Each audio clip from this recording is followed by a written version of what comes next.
प्रिय विद्यार्थियों, YouTube channel पे आपका पुनः स्वागत है। मैं Bhawani Shankar Pareek, assistant professor zoology. प्राणी कार्यकी एवं प्रतिरक्षा विज्ञान की इस व्याख्यानमाला की श्रृंखला में आपका पुनः स्वागत है। हम मानव में श्वसन की कार्यकी का अध्ययन कर रहे थे। हमने मानव के श्वसन तंत्र की सामान्य संरचना कैसी होती है उसके बारे में जाना था। श्वसन क्या है ये मैंने आपको समझाया था। श्वसन को जब हम परिभाषित करते हैं तो हम कह सकते हैं कि खाद्य पदार्थों के ऑक्सीकरण से ऊर्जा प्राप्त करने की प्रक्रिया श्वसन कहलाती है। इस दौरान यदि ऑक्सीजन की आवश्यकता होती है तो उसे वायवीय श्वसन कहते हैं। वायवीय श्वसन करने वाले प्राणियों में ऑक्सीजन को शरीर की सभी कोशिकाओं तक पहुंचाने के लिए एक व्यवस्था या एक तंत्र पाया जाता है जिसको श्वसन तंत्र कहते हैं। ऑक्सीजन को कोशिकाओं तक पहुंचाने के लिए कई स्थानों पर गैसों का आदान प्रदान होता है। जैसे अगर हम मनुष्य की बात करें तो मनुष्य में ऑक्सीजन और कार्बन डाइऑक्साइड को आदान प्रदान के लिए मुख्य जो अंग है वो फेफड़े हैं। तो वातावरण से फेफड़ों तक गैसों का जो एक्सचेंज है वो बाह्य श्वसन कहलाता है। उसके बाद में फेफड़ों से वायु रक्त में प्रवेश करती है और रक्त से जो कार्बन डाइऑक्साइड मुख्यतः वो फेफड़ों में आती है। तो वहाँ पर जो गैसों का एक्सचेंज होता है उसको अंतःश्वसन कहा जाता है। उसके बाद में कोशिकाओं तक ऑक्सीजन पहुँचती है, वहाँ पर खाद्य पदार्थों का ऑक्सीकरण होता है, कार्बन डाइऑक्साइड बनती है, ऊर्जा की प्राप्ति होती है, जिसको कोशिकीय श्वसन या सेलुलर रेस्पिरेशन कहा जाता है। यहाँ पर जो आज मैं ये व्याख्यान रिकॉर्ड कर रहा हूँ इसमें हम बाह्य श्वसन या जिसको सामान्यतः संवातन या ब्रीथिंग या श्वास लेना कह सकते हैं उसके बारे में चर्चा करेंगे। ब्रीथिंग या संवातन की प्रक्रिया कैसी होती है, इस दौरान फेफड़े किस प्रकार से फैलते हैं, कैसे सिकुड़ते हैं, और ये एक भौतिक प्रक्रिया है। विभिन्न जो स्थानों पे दाब के बढ़ जाने से या कम हो जाने से गैसों का आदान प्रदान होता है।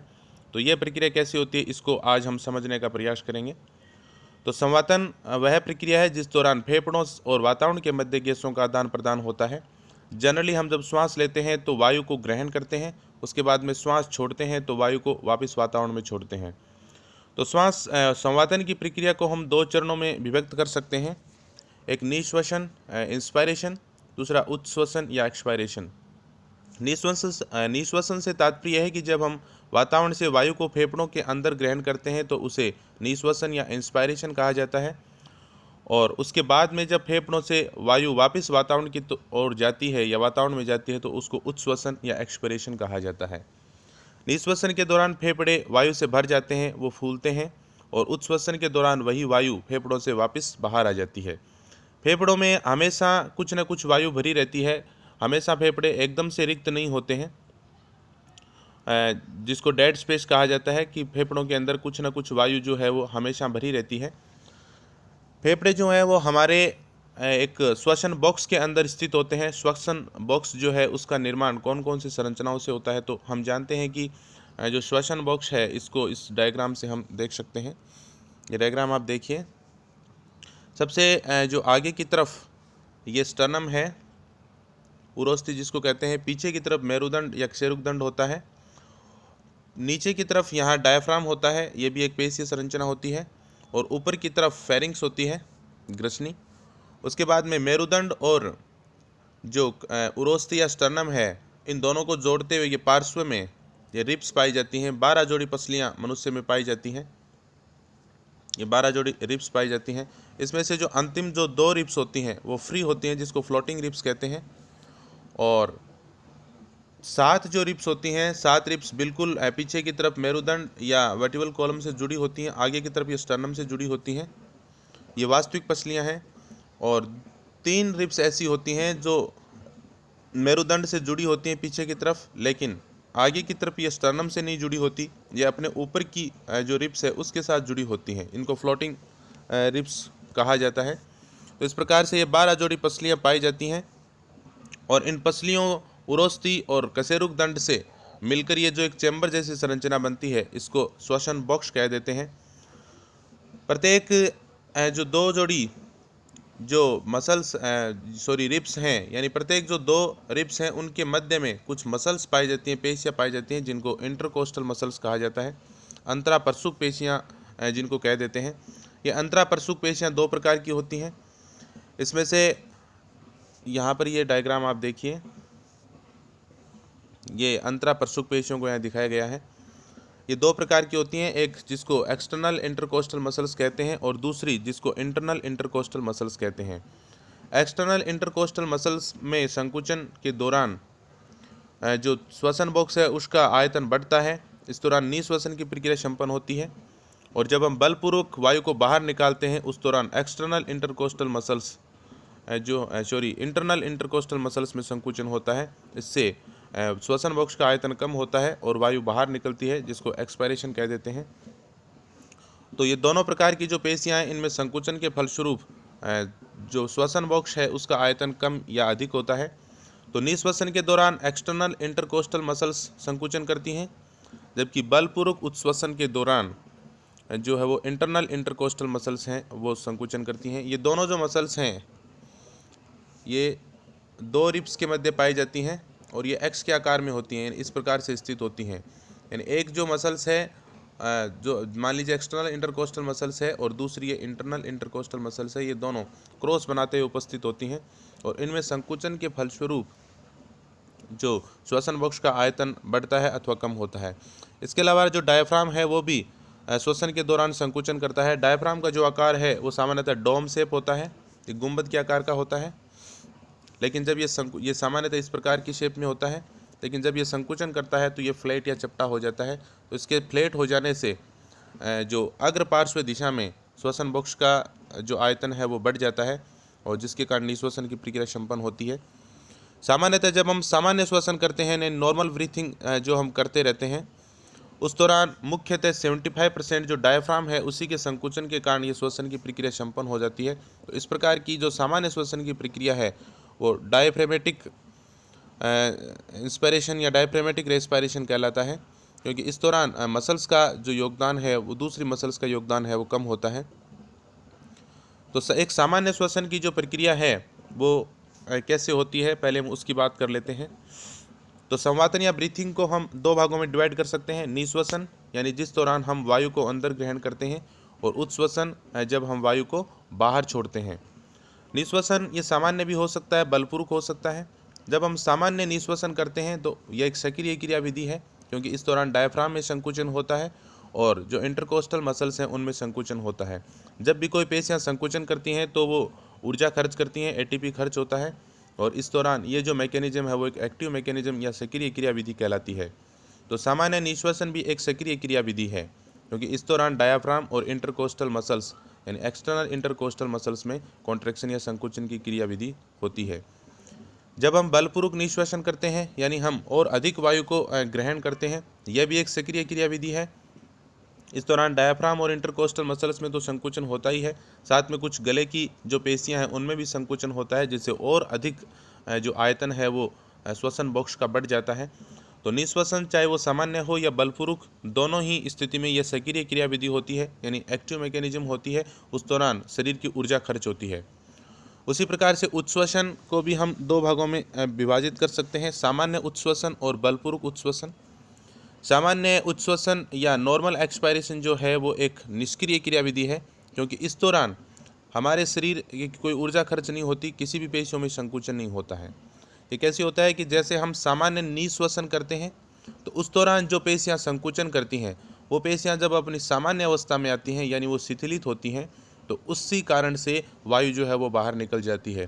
तो सामान्य जो उच्छ्वसन है वो एक पैसिव मैकेनिज्म है, लेकिन जब हम बलपूर्वक उच्छ्वसन करते हैं यानी हम जोर लगाकर या बलपूर्वक हम वायु को अगर बाहर निकालते हैं, तो बलपूर्वक उच्छ्वसन के दौरान हमारी जो उदरीय पेशियां हैं उनमें संकुचन होता है और इस कारण से यह एक एक्टिव मैकेनिज्म है।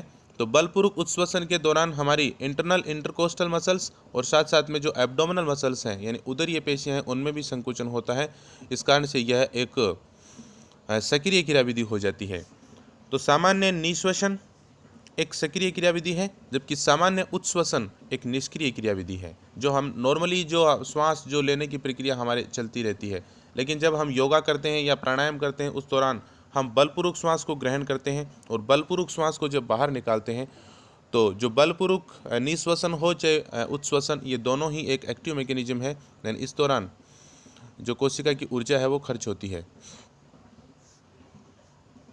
तो ये एक सामान्य संवातन की प्रक्रिया कैसी होती है, इसको कितने भागों में डिवाइड किया जा सकता है। उसके बाद में ये जो एक बार इस डायग्राम को पुनः देख लेते हैं। ये स्टर्नम है और पीछे की तरफ मेरुदंड है, ये रिब्स हैं और इनके बीच में ये इंटरकोस्टल मसल्स हैं।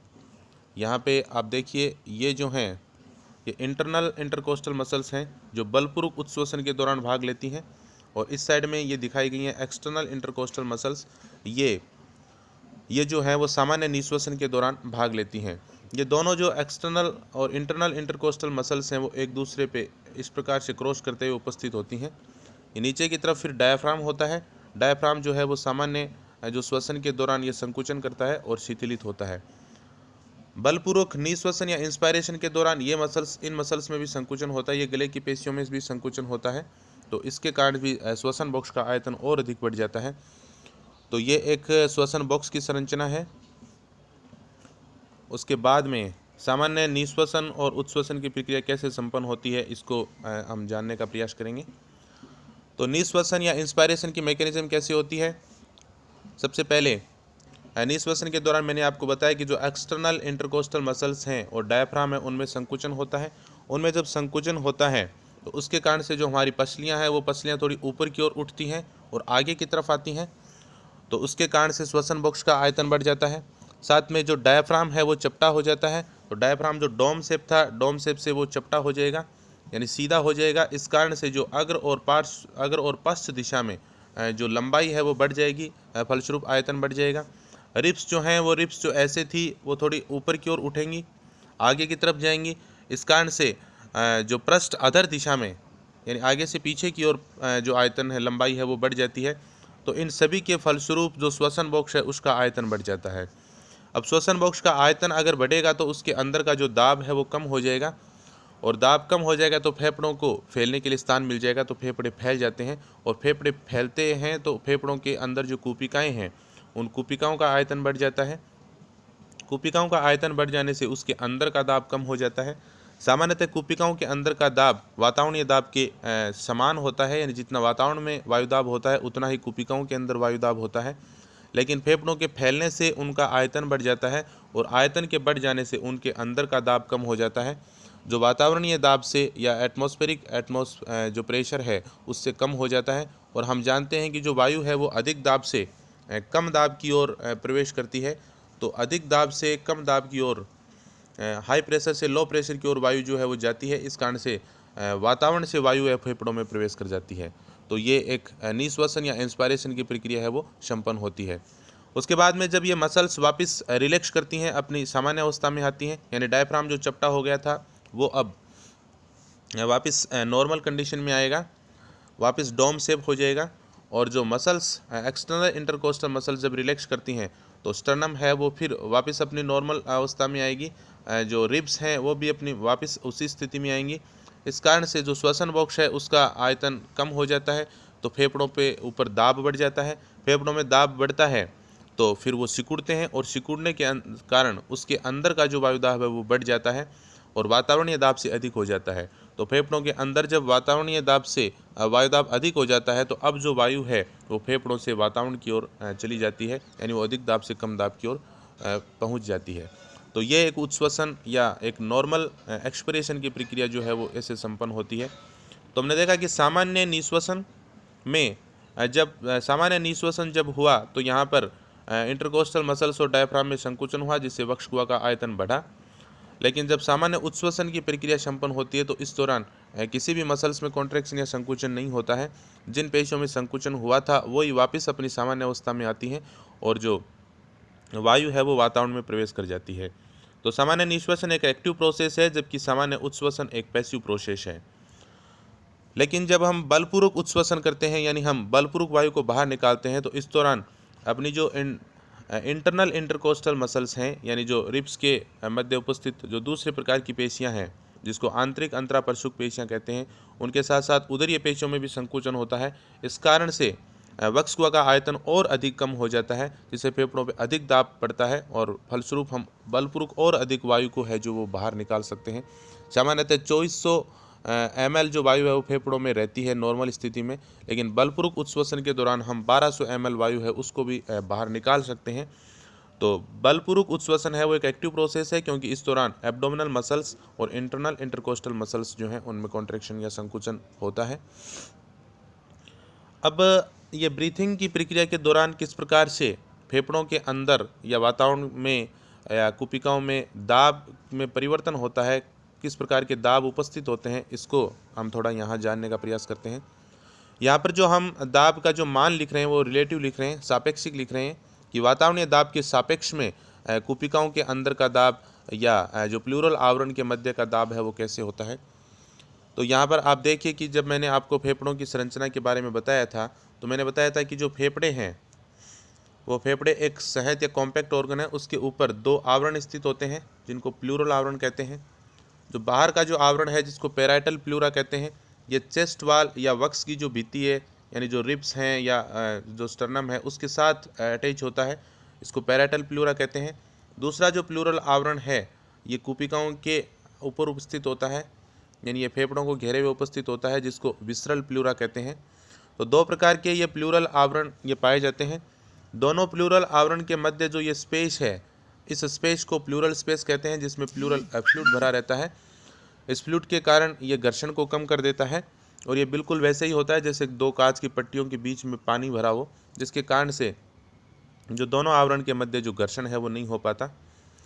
तो इन प्लूरल आवरण के मध्य का जो दाब है इसको इंट्रा प्लूरल प्रेशर कहते हैं। कुपिकाओं के अंदर का जो दाब है इसको कुपिकीय दाब या एल्वोलर प्रेशर कहते हैं। वातावरण का जो दाब है उस वातावरण के दाब को एटमॉस्फेरिक प्रेशर या वातावरणीय दाब कह देते हैं। उसके बाद में वातावरणीय दाब और यहाँ पे जो दाब है यानी प्लूरल आवरण के मध्य का जो दाब है उसके का जो अंतर है इसको ट्रांस पल्मोनरी प्रेशर या टीपीपी कह देते हैं। तो ये कुछ दाब हैं। तो वातावरणीय दाब जिसको पी एटमॉस्फेरिक, इसको हम जीरो मान लेते हैं। वैसे ये 760 mm होता है, लेकिन यहाँ पर हम इसको जीरो मान के चल रहे हैं क्योंकि इसके सापेक्ष हम दूसरे दाब हैं उनको प्रदर्शित करेंगे। तो पी एटमॉस्फेरिक को हम जीरो मान के चल रहे हैं। तो सामान्य अवस्था में जितना वातावरण में दाब होता है उतना ही कुपिकाओं के अंदर या फेफड़ों के अंदर दाब होता है, तो वो भी यहाँ पे हम जीरो मानेंगे। पीआईपी यानी दोनों जो प्लूरल आवरण हैं, पैराइटल प्लूरा और विसरल प्लूरा, इसके मध्य का जो दाब है यहाँ पर वायु नहीं होती है, तो यहाँ का जो दाब है वो वातावरणीय दाब से कम होता है, यानी वो 4 mm लगभग कम होता है। तो ये जो दोनों प्लूरल आवरण के मध्य का जो दाब है इसको हम यहाँ पर -4 से रिप्रेजेंट करेंगे, क्योंकि वातावरणीय दाब की तुलना में 4 mm कम होता है। तो ये -4 mm ऑफ Hg होता है। अब टीपीपी या ट्रांस पल्मोनरी प्रेशर वो क्या होता है, मैंने आपको बताया कि वातावरणीय दाब में से अगर हम अंतरा प्लूरल दाब या इंट्रा पल्मोनरी प्रेशर पीआईपी जिसको कह देते हैं वो घटाते हैं तो ये प्राप्त होता है। तो टीपीपी बराबर होता है पी एटमॉस्फेरिक माइनस पीआईपी। तो ये यहाँ पर ये 4 mm ऑफ Hg हो जाएगा। तो टीपीपी का मान सामान्य अवस्था में 4 mm ऑफ Hg होता है। तो जब संवातन की प्रक्रिया होती है तो ये कैसे इन दाब में परिवर्तन होता है, ये डायग्राम आप देखिए। ये चेस्ट वॉल है सबसे बाहर की तरफ, ये रिब्स स्टर्नम और वर्टिबल कॉलम से बना हुआ। ये फेफड़े हैं, इसके अंदर का जो दाब है ये पी एल्वोलाई लिखा है। ये दो प्लूरल आवरण बाहर की तरफ, ये पैराइटल प्लूरा और ये अंदर की तरफ विसरल प्लूरा। इन दोनों के मध्य का जो यहाँ जो दाब है इसको पीआईपी या इंट्रा पल्मोनरी प्रेशर कह देते हैं, ये उपस्थित है। ये वातावरण का दाब है पी एटमॉस्फेरिक। अब इन सभी दाब में किस प्रकार से चेंजेज आते हैं, तो निश्वसन के दौरान देखिए क्या होता है। मैंने आपको बताया कि निश्वसन के दौरान जब एक्सटर्नल इंटरकोस्टल मसल्स और डायफ्राम में संकुचन होता है उस दौरान स्टर्नम है वो ऊपर की ओर उठती है, पसलियाँ बाहर की तरफ निकलती हैं, डायफ्राम चपटा हो जाता है, जिस कारण से वक्ष गुहा का आयतन बढ़ जाता है। अब जैसे ही वक्ष गुहा का आयतन बढ़ेगा तो जो पैराइटल प्लूरा जो वक्ष चेस्ट वाल के साथ जुड़ा है वो भी बाहर की तरफ निकलेगा। तो जब ये पैराइटल प्लूरा बाहर की तरफ निकलता है तो उसके अंदर यानी पैराइटल प्लूरा और विसरल प्लूरा के मध्य का जो स्थान है वो स्थान बढ़ जाएगा, यानी वहाँ का आयतन है वो बढ़ जाएगा।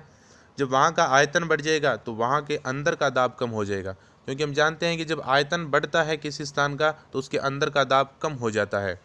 तो जैसे ये मान लीजिए पैराइटल प्लूरा और ये विसरल प्लूरा, तो पैराइटल प्लूरा अगर यहाँ से यहाँ पहुँचता है तो ये लंबाई बढ़ जाती है, इस कारण से यहाँ का आयतन बढ़ जाता है। फलस्वरूप जो ये जो दाब था पीआईपी है वो पीआईपी जो है वो और अधिक कम हो जाएगा, यानी जो वो -4 था वो -8 तक पहुँच जाएगा।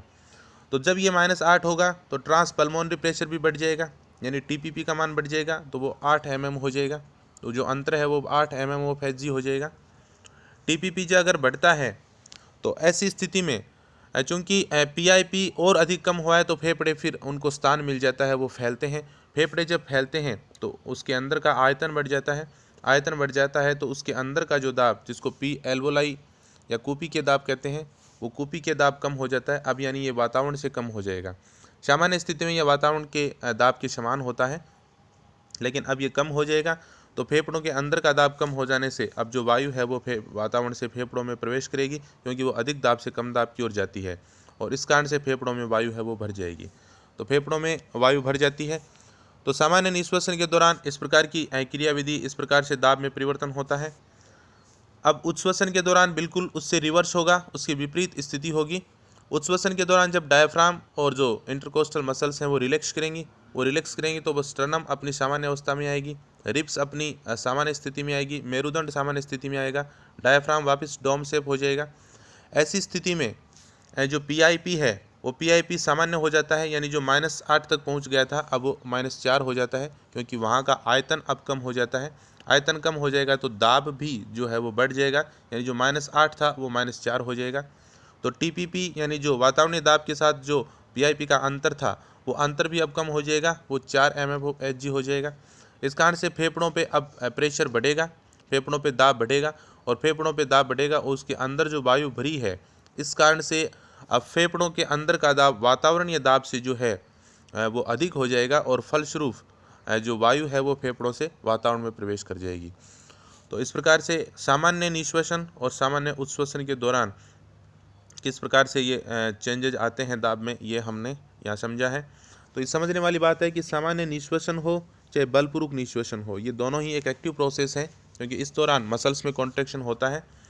लेकिन सामान्य उच्छ्वसन या जो नॉर्मल एक्सपायरेशन है वो एक पैसिव प्रोसेस है, लेकिन बलपूर्वक जो उच्छ्वसन है वो एक एक्टिव प्रोसेस है, क्योंकि उस दौरान एब्डोमिनल मसल्स और इंटरनल इंटरकोस्टल मसल्स में संकुचन होता है।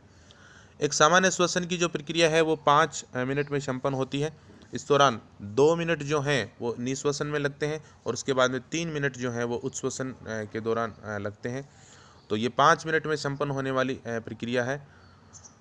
सॉरी, यहाँ पे सेकंड बोलना है, मतलब 5 सेकंड में संपन्न होने वाली प्रक्रिया है। 2 सेकंड जो है वो निश्वसन में लगते हैं और 3 सेकंड जो है वो उच्छ्वसन में। तो 1 मिनट में इस प्रकार हम कह सकते हैं कि लगभग हम 12 बार जो है वो नॉर्मल ब्रीथिंग कर लेते हैं। नॉर्मल ब्रीथिंग जो एक अनैच्छिक प्रक्रिया है, जो सामान्यतः अपने जो पॉन्स और मेडुला के द्वारा रेगुलेट होती है, इसकी हम मैकेनिज्म है वो बाद में पढ़ेंगे।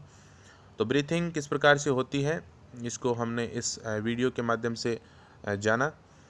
इसके बाद में जो विभिन्न प्रकार के आयतन हैं, जो फेफड़ों के आयतन है या श्वसन आयतन है, और उसको हम नेक्स्ट वीडियो में समझने का प्रयास करेंगे। तब तक के लिए धन्यवाद।